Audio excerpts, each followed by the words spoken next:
for Pete's sake. Nation, I'm about to scare you half to death. So whatever you do, don't watch this twice. This is the threat down.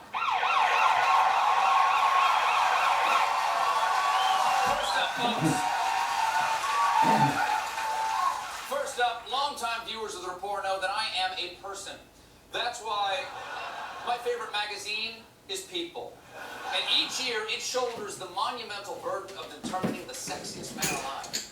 It's a delicate formula that takes into account jawline ruggedness, ab-pack quantity, minimum of 6, and most importantly, aliveness. But this year, People magazine has sullied its reputation as the preeminent supermarket impulse buy. People magazine has named its sexiest man alive for 2014, and the honor goes to Australian actor Chris Hemsworth. It was announced last night. The 31-year-old was known to movie fans as the hammer-wielding superhero Thor. Chris Hemsworth? How is he the sexiest man alive? He's not even the sexiest Hemsworth alive. Which brings me to threat number 3. America's declining standards of sexiness. First of all, this has to be said. Someone has to stand up. First of all, an Australian, there's nothing sexy about the Aussies. You can't even see their abs because of that pouch they have in front. But look, this isn't even about the title going to Chris Hemsworth. It's about it not going to Matthew McConaughey. Folks, the last time I checked, he's still alive, and as God is my witness, he is a man. And yet somehow he hasn't been the sexiest man alive since 2005. No, it's been 9 years of fugly butterfaces.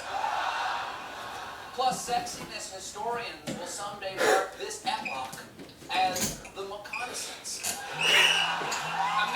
Just imagine for a moment. Imagine if during the Renaissance, People magazine hadn't published this cover. Hey, crossbow to my head? Sure. This is your last warning, People magazine.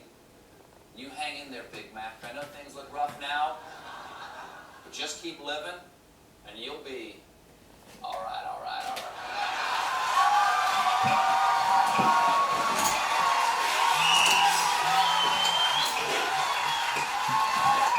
Next up, nation. I consider myself a real chocoholic. For me, Hershey Kisses are not enough. I want full Hershey penetration. Folks, I don't care if it's in the form of syrup, bar, taco, or whatever extruded polymer Tootsie is. If it's chocolate, it goes in the mouth, which is why I am so upset that soon it may not be in there. Two of the biggest chocolate manufacturers in the world are warning of a possible cocoa shortage. A new report shows people across the world are eating chocolates faster than cocoa farmers can grow their crops.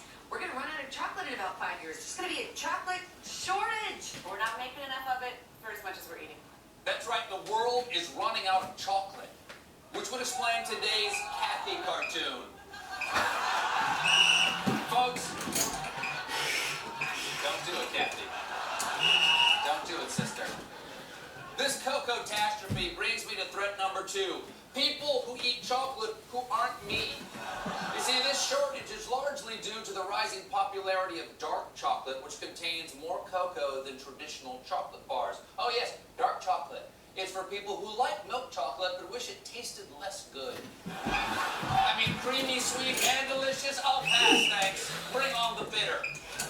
Soon we may run out of chocolate completely. It'd be the Cocoageddon, heralded by the 3 musketeers of the apocalypse. All that will be left of our candy bars is caramel, peanuts, nougat, coconut, almonds, and crispy wafers. I mean, ugh, I'd rather eat fruit. Finally, folks, I've always loved studying American history, from George Washington chopping down the cherry tree to Abraham Lincoln chopping down the Wisconsin. But over the past weekend, I heard a frightening claim from Turkish President and elvish greeting, Recep Tayyip Erdogan. And what this man said could rewrite American history faster than a Texas school board. Amerika kıtasının 1492'de Kolomb tarafından keşfedildiği iddia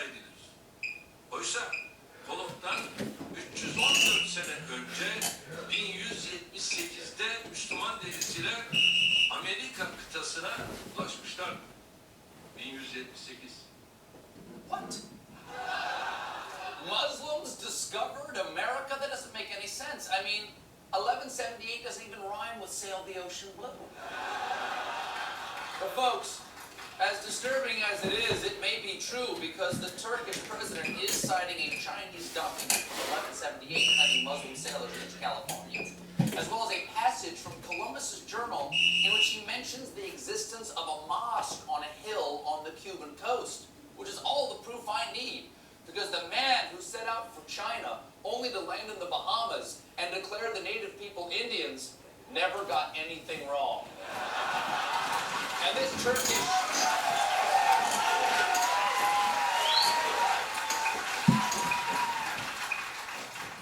Turkish lack of delight brings me to threat number 1. Muslim invaders of the New World. Folks, these revelations mean that not only are foreigners sneaking over our borders, they've been doing it for 6 centuries longer than we had borders. Thanks a lot, 12th century Obama. This revelation calls into question everything I know about early American history. What's next? Are people going to say Columbus didn't fight the Pilgrims at the Battle of Miami? It saddens me that some people would want to change the beautiful story of America's discovery. Christians, I was taught, landed on these pristine shores and were welcomed by the native people. And then we spent the next 5 centuries carrying out a brutal campaign. You know what? Let's say the Muslims were here first. We'll be right back.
Photoshop on a tablet? Yep, but it's not just a tablet, it's really a laptop. It's a Surface Pro 3 with a touchscreen. Well, it can't be as fast as my Mac. Sure it can, and it is. But you probably can't plug anything into it. I have a USB, mini DisplayPort, plug away. And this is my favorite, it's the kickstand. So you're saying it does more than my Mac? Well, technically, you said it.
Thank you for being here. Yes, sir. Is that how you introduce the guest? Yes, every night. Stay over there, and then I run over here. Seems a little self-apparent.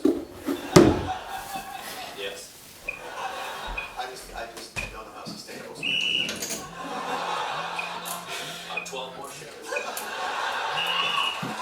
Welcome. 12 more shows, John. 12 more. Unbelievable. Savor me. Oh, Savor me like a Hershey's Kiss, John. Soon I'll be just as rare.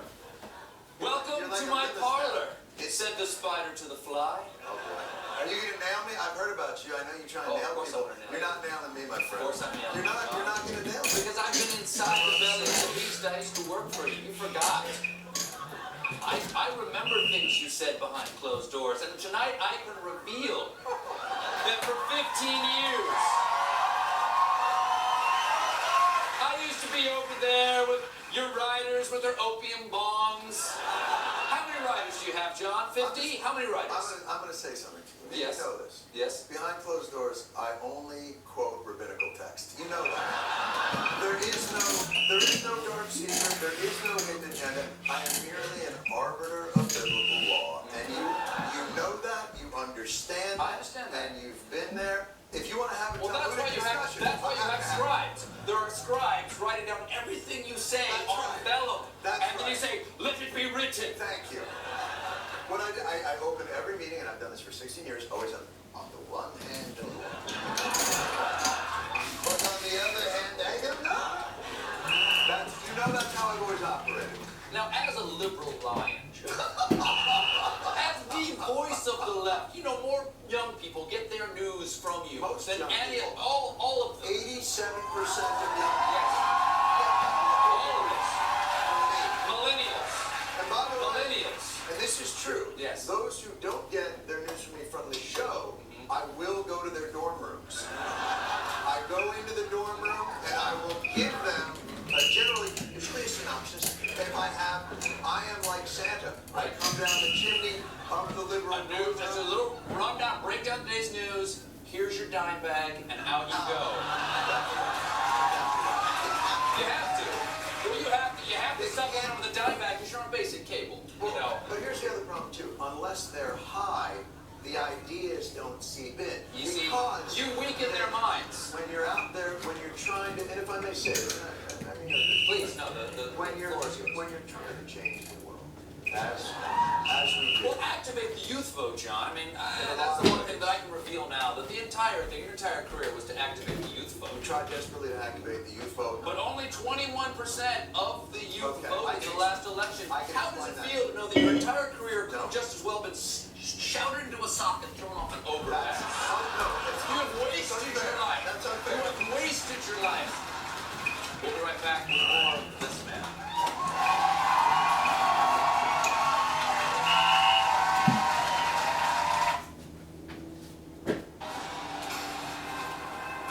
One family with one passion to make a superior rum. Bacardi, untamable since 1862. We all look something this year. Who's that something special? De partie, droit dessus, droit dessous, en chantant des chansons, c'est si bon. Give the gift for those who fly beyond. Dire des mots doux, mais qui en disent en langue.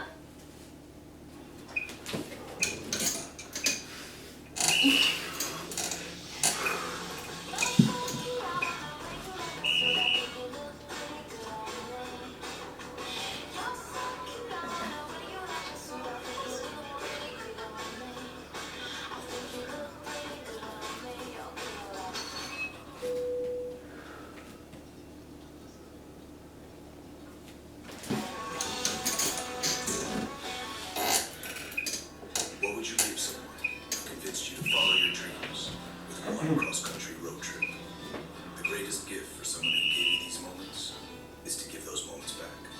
Doers, the most awarded blended scotch in history. 3 more days and then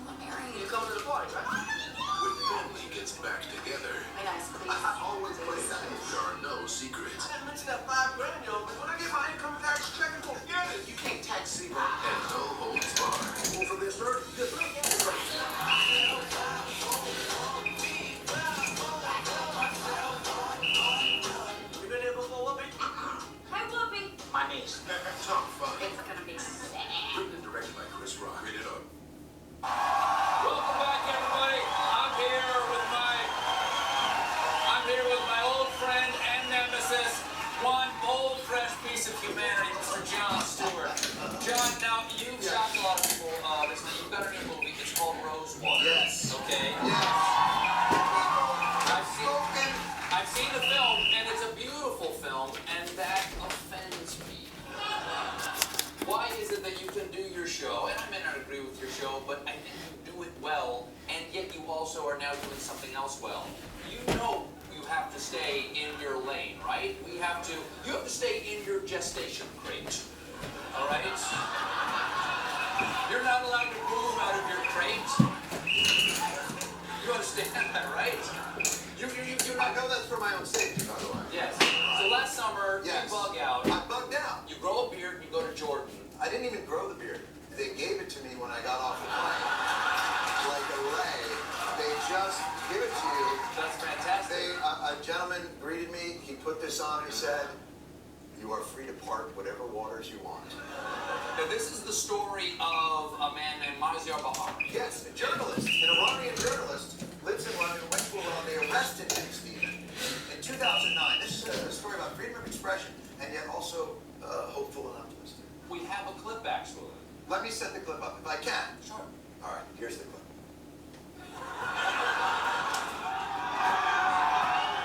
Hey, Davut! Wait, you're gonna get hurt! You're not going to fight! What are you doing? Fighting back! You're gonna get killed! Come on! What do you want me to do, huh? Take a break! It's not right! It's not right, Davut! Now, what? You don't need to say. Now, you have a real weapon and you choose not to use it.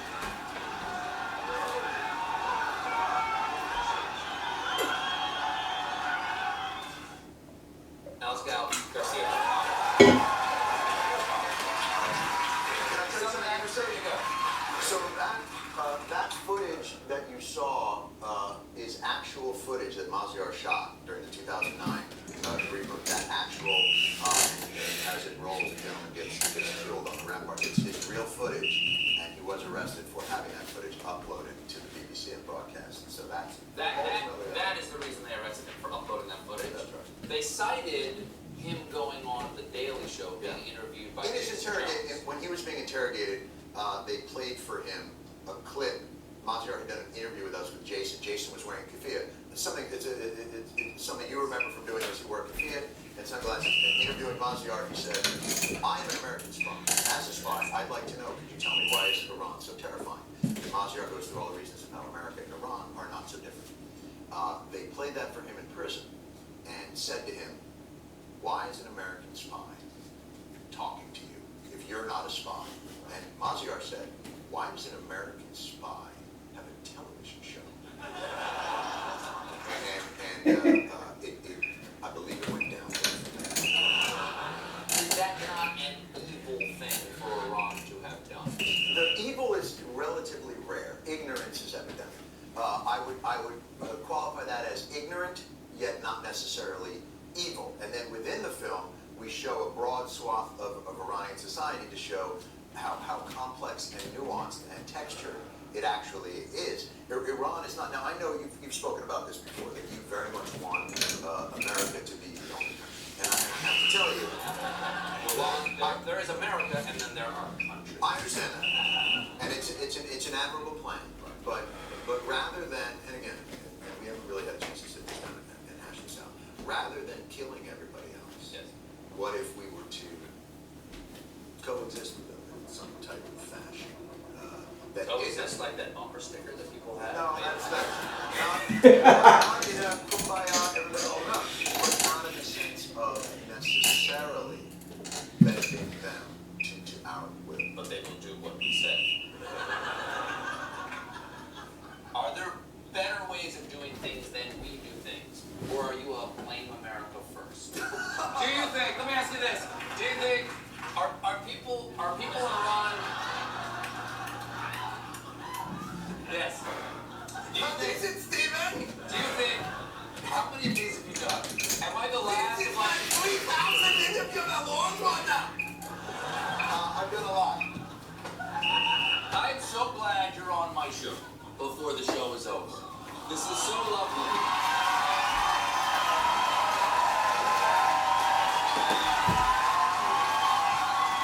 Jon Stewart, Rosewater. We'll be right back.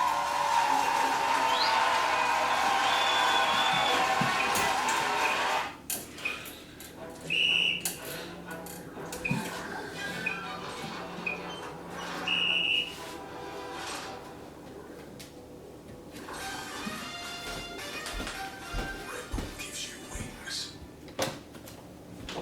Get more this Christmas at Kmart. Doorbusters start at 6 a.m. on Thanksgiving with assorted board games for $8.99.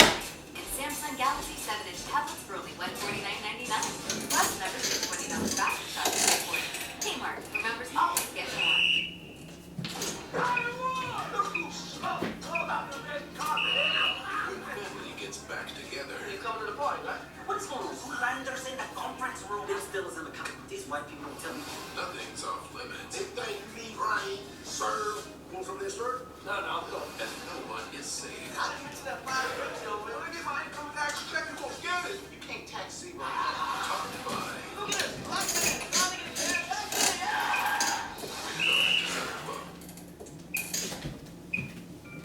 Get more this Black Friday at Kmart. Doorbuster deals start at 6 a.m. Get up to 90% off engagement rings. Plus this 32-inch RCA TV for $179.99. And members get $40 back in points. Kmart, where members always get more. pay my bill. Your account is already paid in full. Oh, well, in that case, back to vacation mode.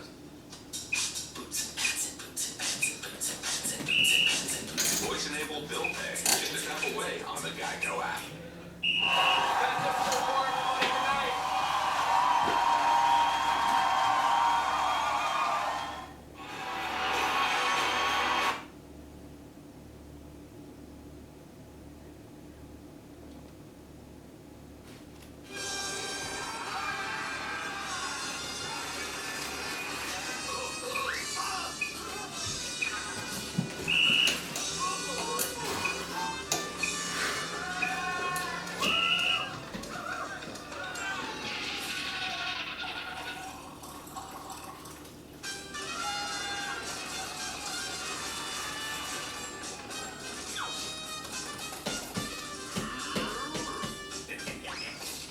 You're a handsome guy. Does what I'm wearing turn you on, turn you on, turn you on? All new Taj.0, Tuesday at 10, or catch it on the app. Stop looking at my...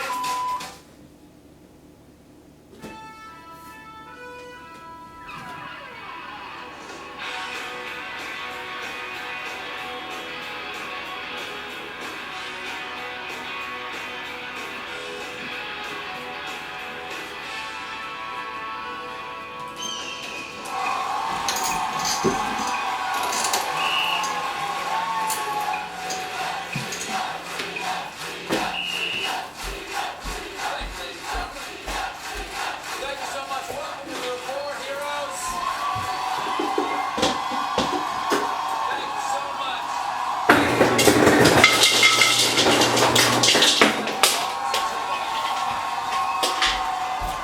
Folks, if you watch this show, you know that I love coming to you every night of the week, Monday through Thursday. Broadcasting legend isn't my most important job. I'm also a dad that I know of. That's why I have the right to judge today's over-involved helicopter parents. If you're that neurotic about your kids, why'd you give them a helicopter in the first place? Makes sense. They have created, these parents have created a generation of scaredy kids who quiver at the slightest armed invasion.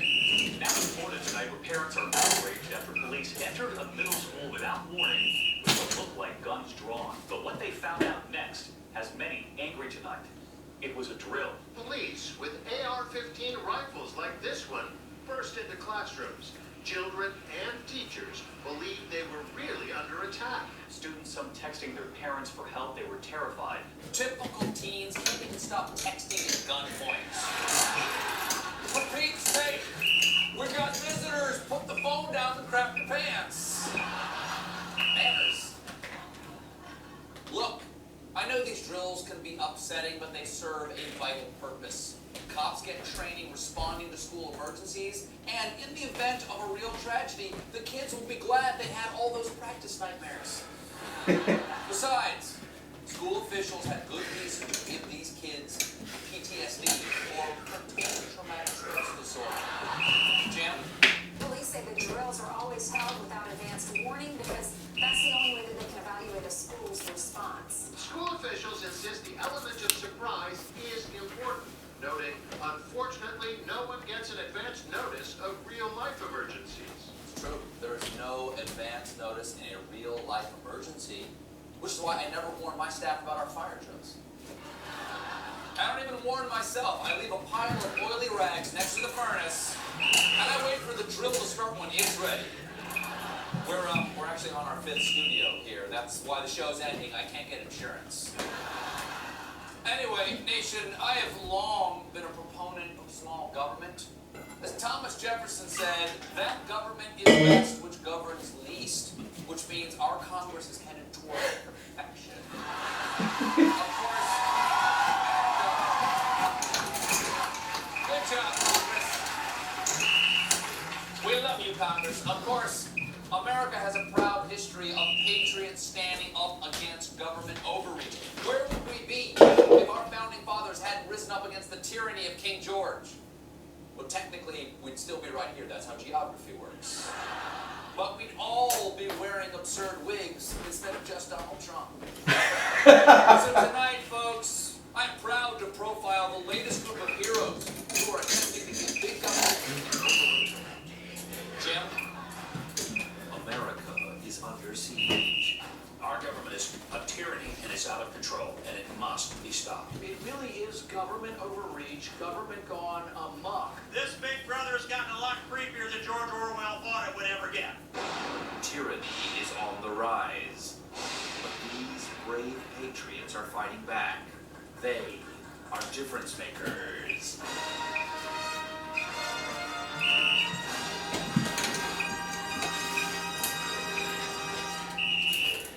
Deep in the heart of New Hampshire lies the small town of Keene, a pretty place where the iron fist of authority has run amok. But help is on the way. Meet the Free Keene Squad. James Cleveland, a.k.a. I think it's fair to say that I'm the mastermind. The Mastermind. Garrett Ian. I would identify myself as an anarchist. The Afro Kiss. Chris Cantwell. This is a .38 caliber revolver in a pedal holster. I carry it on my hip. The Enforcer. The Free Keene Squad has a clear plan to free the people of Keene. Tell them, Mastermind. Necessarily isn't about freedom per se.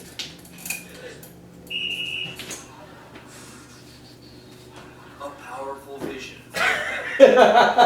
We confronted jackbooted city councilor Randy Filio for a response. Free Keene claims that they're freeing Keene from something.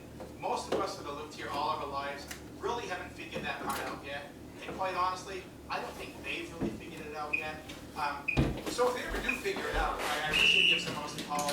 Ring, ring, Randy. Better get the phone, because they figured it out. You heard him right. Parking meters. If we're going to have a government, I mean, I feel like that they should do kind of the basics. They should defend life, liberty, and property. And I don't really see how issuing parking tickets meets any of those goals. So Free Keene sprang into action by running ahead of meter maids and putting coins in the meters before they expire. They call it Robin Hooding. They've been filming themselves doing it for years and have posted hundreds of clips on the web, some of which have gotten multiple views. So I can do Robin Hood. I feel like I'm a superhero. I'm out there doing good for the community. Which has the tyrannical city government shaking in their boots. Probably their most controversial issue wasn't them plugging a meter, because quite honestly, none of us cared. What we cared about was they were following around the meter attendants and harassing them. They're not harassing. They're annoying for liberty. Hey, why are you going on? So we're gonna follow you wherever you go. You're not gonna get away with it today. You take money from people by force. Why do you behave this way? I don't think it's an appropriate thing for people to do to each other. I'd like you to stop following me around. Nobody likes when you do. It's a crappy position to be in life. Go back to your truck and drive away. Okay, doesn't look like it. Yes, this may look like the Free Keene Squad are being total dicks to innocent meter maids, but if that were true, why doesn't anyone stop them? I find that when I carry a gun, people are very unlikely to hit me. You can say almost what you want entirely to public officials. You can't threaten to kill them because that's like coercion, that's extortion, that's initiation of force. I believe they really like what we do. Of course, being lifters, the people of Keene are reserved in their displays of affection. Why are you stealing money? Harassing her. Get it out of my face. Stop harassing people who are working. He's nothing but a freeloading hobo. You're an idiot. Oh. And the way you treat people shows me you're an idiot. That's right, that's what you're gonna do, is walk away. No, you don't even want to. I mean, obviously there's people that don't like what we're doing. And I'm fine with that. I think it's like, to me, it's like a balance. Like life is like the yin yang. I feel like I'm the yang, I'm the white part, I'm the good part. And every yin has its yang. My name's Alan Gibbets. I was a military police officer in the U.S. Army Reserves. In Iraq and Kuwait, it was about 15 months. And this veteran needed a job. I see an ad for the city of Keene for parking enforcement. And I kind of chuckled at first, and I said, yeah, okay, I'm going to go be a failed inmate. Sort of feel like you're kind of an animal in a cage, really. Watch what you're doing. You're running into people. No, I'm not. You're not going to get a break the entire day. This is never going to stop. It was hell. Being called a thief, being called a liar, that sort of stung a little, but it didn't sting as much as, being called a coward. Definitely didn't hurt as bad as being called a racist because of my veteran status. I was told that I condoned the droning of brown babies because I'm a veteran. That stung. Okay, granted, these guys are a-holes, but they're a-holes for freedom. You're a veteran. I'm sure you can handle it. I mean, it's not worse than a rock. What was worse, serving in Iraq or being a meter maid in Keene?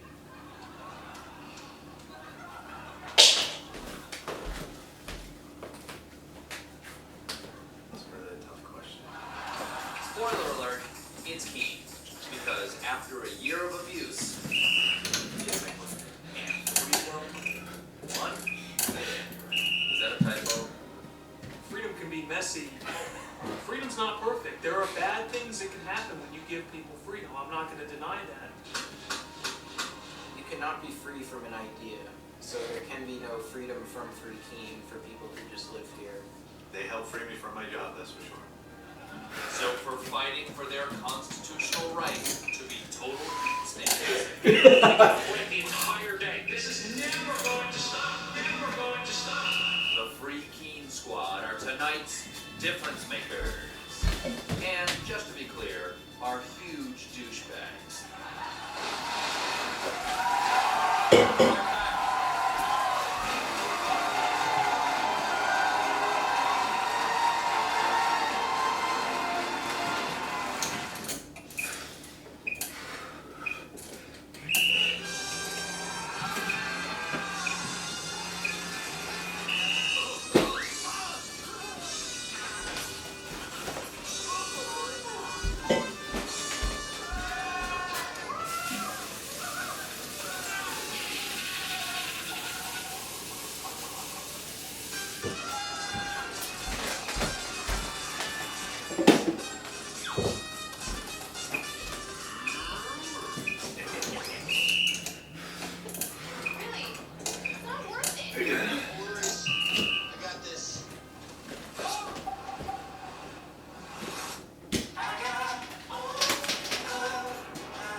It's a Surface Pro 3 with a touchscreen. Well, it can't be as fast as my Mac. Sure it can, and it is. But you probably can't plug anything into it. I have a USB, mini display port, plug away. And this is my favorite. It's the kickstand. So you're saying it does more than my Mac? Well, technically, you said it.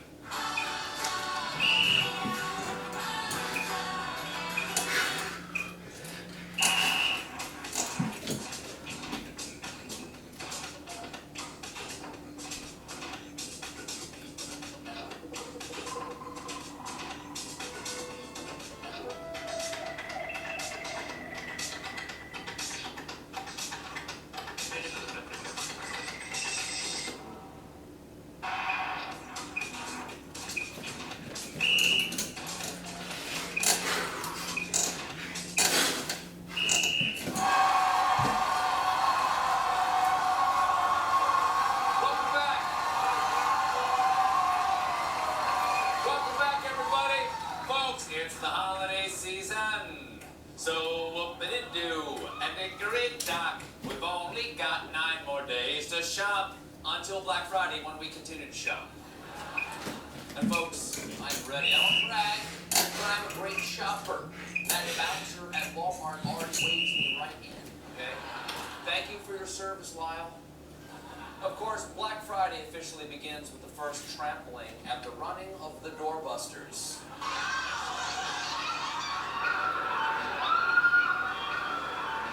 You really can't blame them. I mean, that helicopter was $5. And each year, Black Friday gets a little bit blacker and a little less Friday. Retailers are stumbling over each other to announce just how early they're going to be opening on the holiday this year. Just this morning, JCPenney announcing it will be opening at 5 p.m. That's 3 hours earlier than it opened last year. Macy's, Kohl's, Sears have all announced they will be open at 6 p.m. on Thanksgiving Day. But one retailer takes the cake, Kmart, opening at 6 a.m. on Thanksgiving morning. Retail experts call it the Christmas creep. That sense that the holidays are coming earlier and earlier. Yes, the Christmas creep. Not to be confused with the mall Santa who wants you to sit on his lap just a little bit longer. But folks, some retail Grinches want to destroy this holiday by letting their employees have a holiday. Costco announced that all of its 468 stores will be closed on Thanksgiving. Costco is taking a stand and really bucking the trend here, saying their workers deserve a holiday, declaring Thanksgiving is for family, and the workers should have that opportunity. Radio Shack, Hobby Lobby, Bed Bath & Beyond. GameStop and Nordstrom's joining Costco closing up shop on Thanksgiving this year. What? What? On Thanksgiving, all of my favorite stores are closing? And Radio Shack? I mean, no Radio Shack. Now where am I going to get my 3-pronged turkey to yam adapter? Folks, I'm sorry, I'm taking a stand right now. They cannot do this to my Black Friday. It is a cherished post-Thanksgiving tradition that goes all the way back to the original Thanksgiving when the Pilgrims knocked the Indians to the ground so they could be the first to get to the discount buckle hats. We'll be right back.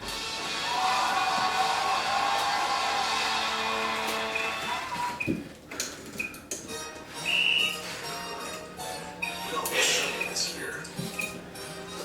Who's done something special? De partie n'importe où, bras dessus, bras dessous, en chantant des chansons, c'est si bon. If for those who fly beyond. Dire des mots doux, mais qui en disent en langue.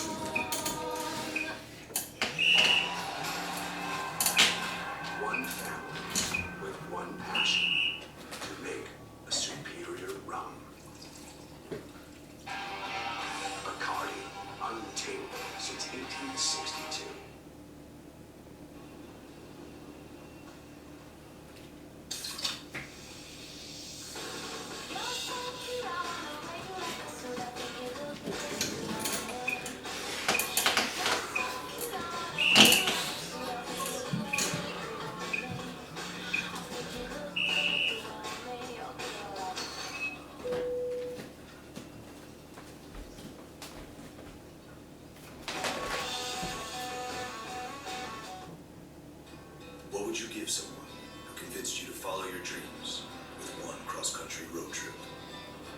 greatest gift for someone who gave you these moments is to give those moments back. Tours, the most awarded London Scotch in history.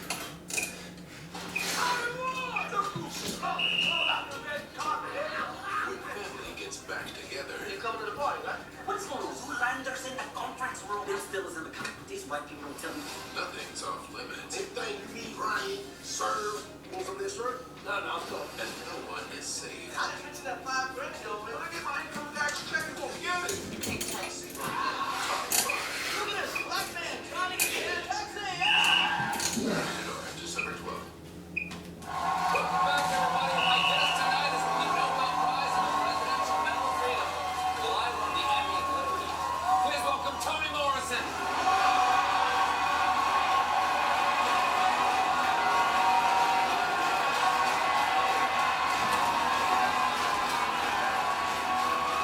Miss Morrison, thank you so much for being here. Pleasure to see you. Toni Morrison, how are you? It's a pleasure. It's a pleasure. Very happy. Very happy to have you. Can I read your questions? Yes, would you like to read my questions? Yes. Yes. You won the Nobel Prize in Literature. Not yet, but I hope to.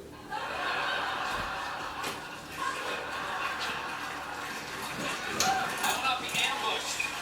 I will not be ambushed. But you know, that's a good point. You have won the Pulitzer Prize and the Nobel Prize in Literature. That is like the Rock and Roll Hall of Fame of books. What is, let's go through some of the books that you've written. The Bluest Eye, Beloved, Song of Solomon, Sula, among others. What is the weight you feel, or is there any weight, any burden being a Nobel Prize winner in literature? That's Hemingway, that's George Lessing, that's you. Do you feel worthy? I know that my books are worthy, which is separate from me. And that's the part that I really relish that. You know, I read Beloved. Your own book? Had you read it since you wrote it? I never read it after I finish it. Unless I'm reading publicly, someone says would you read part of the book. But I read it a couple weeks ago. And? It's really good. Bravo. That is great. I noticed I'm a huge fan of my work too. Now, were you surprised how good your book was?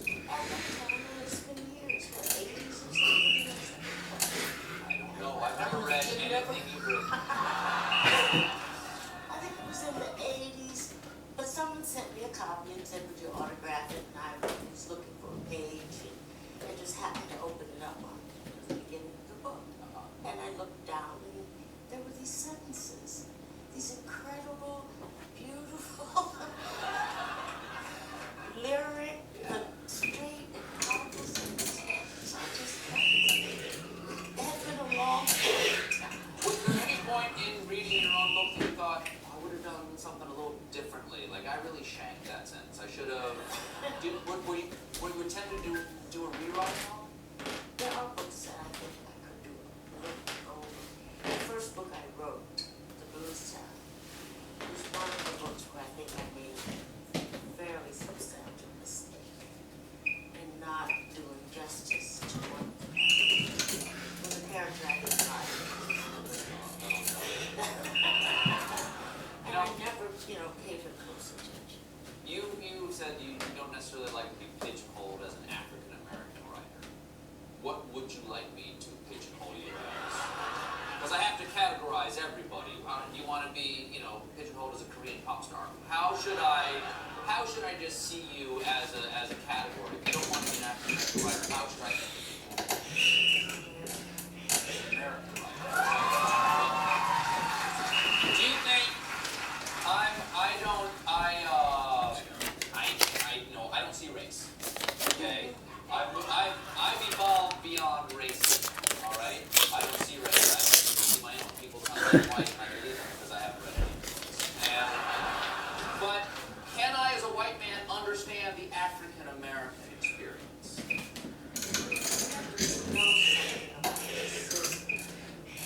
But then wouldn't I be a racist if I thought about racism? Perhaps, but more important than that is there is no such thing as race.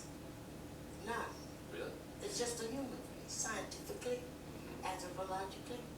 Racism is a construct, a social construct, and it has benefits. It has money can be made off of it. You know, some people who don't like themselves feel better because of it.